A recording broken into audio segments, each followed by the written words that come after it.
Welcome to Pindar Poetry. We hope you learned something new. You start by confirming the only reliable path, hardware and tune. Select a turbocharged car and immediately install a larger turbo, upgraded wastegate and ECU. Once done, switch to a gearbox that lets you hold RPM, manual or sequential. Make sure you have clutch control via controller or wheel input. These parts and inputs create the pressure and lag conditions you will exploit. Without them, turbo flutter won't occur reliably. Now you tune for flutter. Raise turbo inertia and slightly restrict compressor response so it spools slower. This stores energy. Then set the wastegate to stay closed until higher boost, and lower any boost cutoff so pressure can oscillate. Once tuned, practice the input.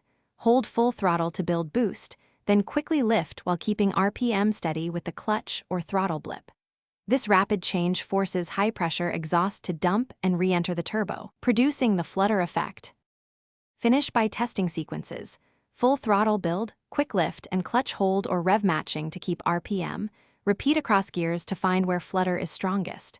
Tune boost and wastegate incrementally so pulses repeat without triggering overboost protections. If it fails, increase turbo inertia or make your lift faster. Small changes matter. Make sure to monitor engine temp and avoid sustained overboost. If protections cut power, back off boost or improve cooling to restore control. Thanks for watching. Consider subscribing if we helped you.